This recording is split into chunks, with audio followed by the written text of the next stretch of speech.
inaugural first CCSVI session in Vancouver. Thank you all for being a part of this, well, we're considering it a historical event, so thank you. I usually stand up when I speak, so I feel like I'm kind of trying to be a rock star or something, like going right into the mic. So if I'm too loud or something, just let me know. So my name is Cheryl Otto. I have had MS for 16 years, and tonight is my 3-month anniversary of having the treatment for CCSVI.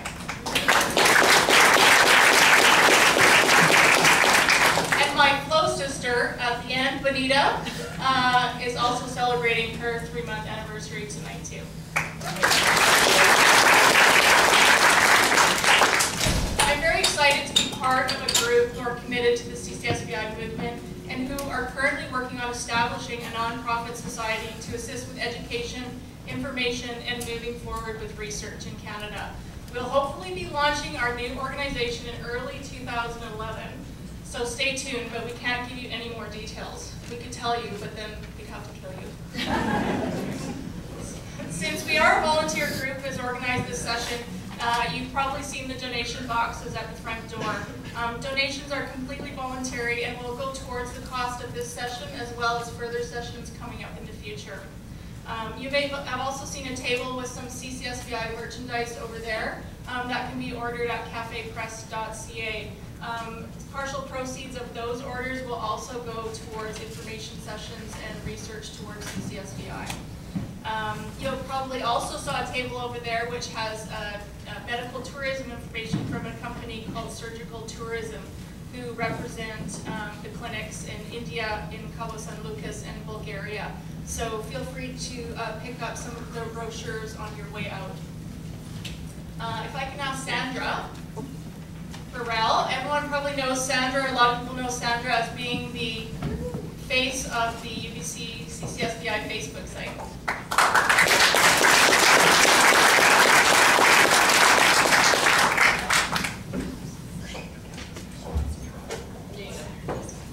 Hello and good evening.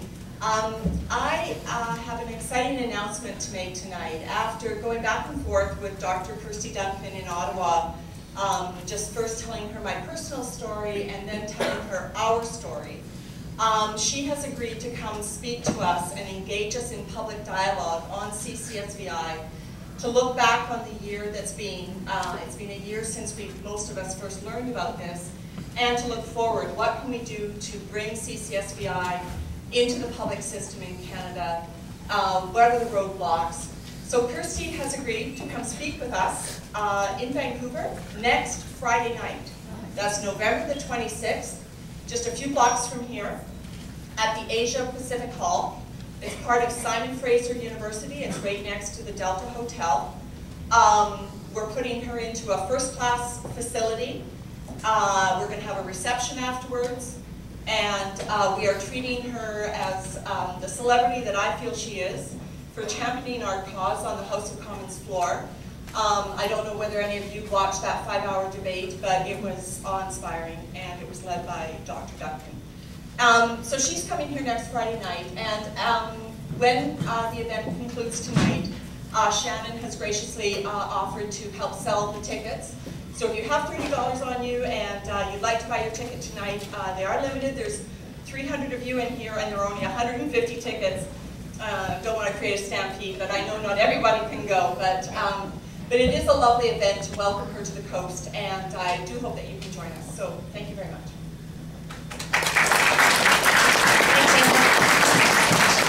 So as Sandra has said, it's been a year since Avis Fabro of W5 introduced our hero, Dr. Paulo Zamboni, and his theory of CCSVI to the world. Since November 2009, the MS world has been excited and hopeful about the prospect of this new treatment for all of our diseases.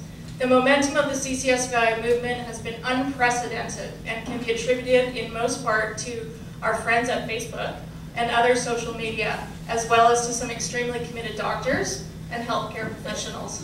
I'm sure we're all looking forward to seeing what is going to happen in 2011. We contacted Dr. Zamboni and told him of our plans to host some CCSVI info sessions and he sent us the following note. I can't say it in Italian, so it's probably not going to sound as good as it did when he wrote it. So I'm not even going to try. So this is what he says. Thank you very much for your kind information and for the valuable help in support of the research development of my theory as well. I send all my best wishes. Paulo. So tonight we're pleased to have 6 speakers with us. Dr. Bill Code, who's on the end here, is a physician from Vancouver Island. 4 patients who have traveled abroad to have the CCSVI treatment done, and Dr. Joseph Hewitt, who is a practicing interventional radiologist from California, who will speak on the topic of CCSVI reinterventions and the difficult cases. As you've probably been hearing on the news, that's sort of been the topic of the day. So your timing is perfect, Dr. Hewitt. Once in his life. We won't re-promote that.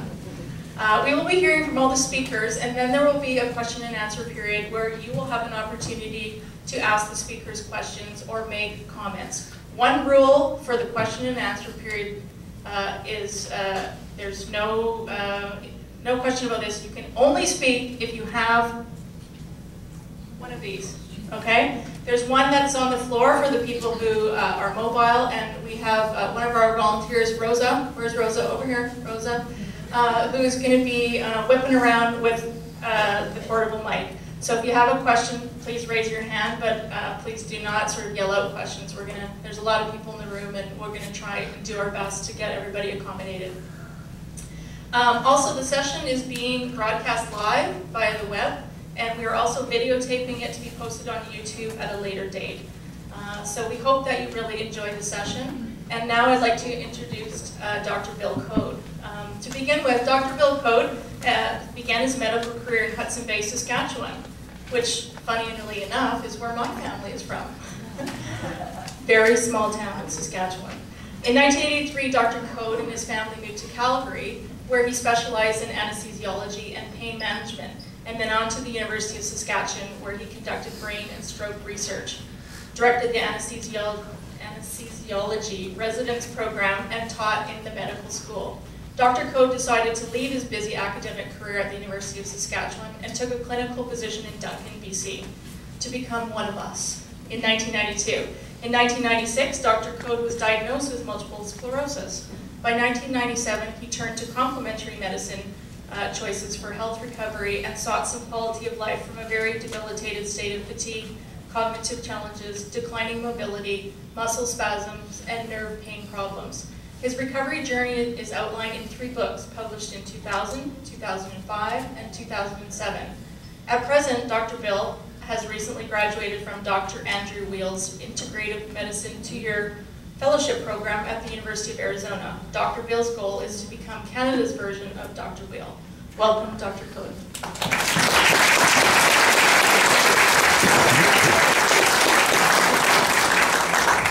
Thanks very much for a kind introduction. It's wonderful to be here on the center of the universe of the West Coast. We did this a couple months ago in Victoria. It was excellent to have so many people out, and I realized that you're all at very different stages in your journey. Some of you already walked pieces of the journey, but I think it's important to meet with each other, interact, and we're going to have a great opportunity to hear from people from 4 different countries in their travels, because you end up becoming a traveler if you're going to proceed with your journey with CCSVI at the moment. I think all of our dream is that one day we will not need to travel. However, that'll be slow in coming, I suspect, the way the things have laid out so far. So I would like to look at CCSVI as one of the pieces of the MS recovery puzzle. I think a great deal of Paolo Zamboni. It's over a year ago now I read his first paper, but he's written papers over the last few years about veins and problems in the brain. And of course, has studied veins for 30 years. So he's not without interest in it. Most of us as physicians do not spend much time or interest on veins, unfortunately, because we always say, well, as long as the blood gets there, the veins will open up and it'll find another path to get back to the heart. we're starting to realize that that's not the case. And if you talk to anybody that has varicose veins, they will agree with you, because it's a real major problem. And there's a whole host of nerve-related problems throughout the body, the shoulder, the diaphragm, the knee, that happen because of entrapped veins. We treat those. Curiously, we treat them even in Canada. CCSVI, of course, stands for chronic, and that means in medicine more than 3 months. Cerebral, spinal, venous insufficiency. Okay? So that's what the, but it rolls off the tongue a lot faster than saying those words. So always get it. So when we talk about the veins, we're talking primarily about the 2 large jugular veins, which most of you have heard of. It's right in your neck. Many of you are used to touching your carotids to check your pulse when you're working out, to see what the rate is. And right beside it is the jugular vein. It is like a straight pipe to the heart. And certainly in anesthesiology, whenever we're doing a heart case or a case in the intensive care, we're almost always putting a great big tube into that particular vein. It drains a lot of the blood from the brain on down, okay? It drains into these veins, and you'll see them running across. It's not as critical to get the names, but it comes down into the so-called superior vena cava and directly, quickly into the heart. The other important vein that's talked about a lot, but it's harder to assess, because the jugular veins are quite easy to assess with ultrasound. However, they can vary a lot between people. The carotid arteries, very, very consistent. Only a 1 or 2% of people will have a variation of a great degree, but veins vary a lot more. And so the jugular veins draining can often be misread if people aren't experienced at what they're doing.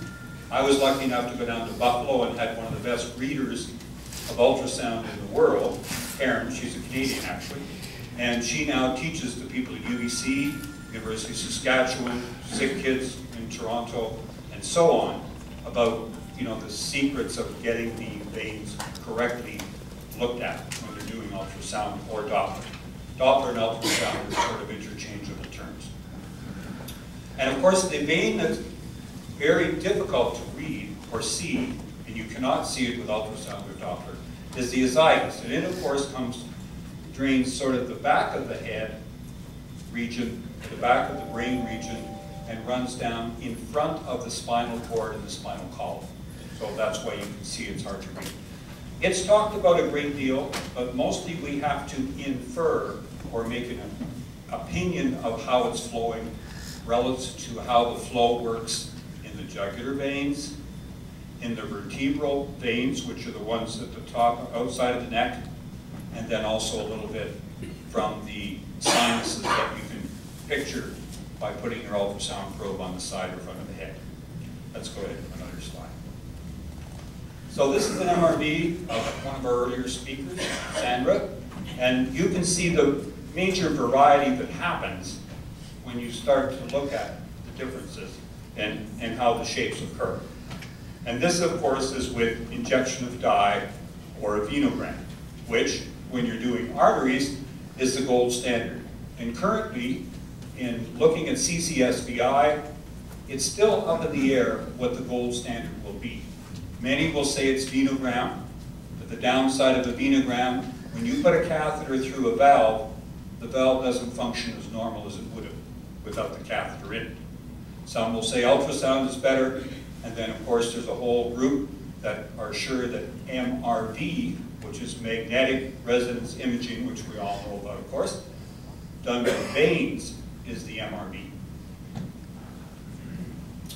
So here we're looking at injection with dye into the region. You see the catheter coming up here. It's radio opaque, and so it shows in that sort of dark colored fashion. And now there's injection of dye going up into the veins to demonstrate those